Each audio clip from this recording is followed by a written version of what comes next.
صبره ومطالعه مخکې خبره وکړه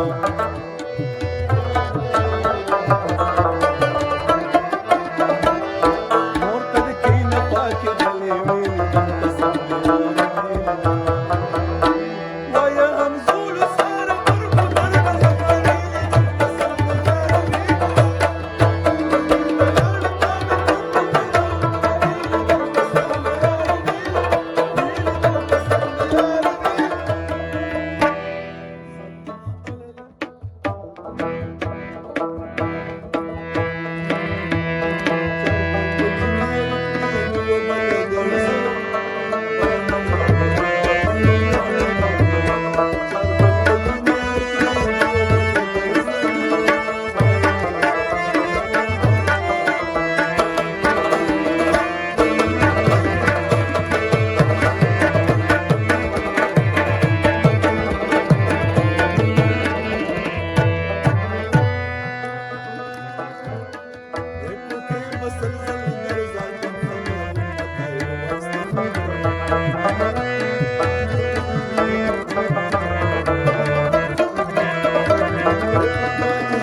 Thank you.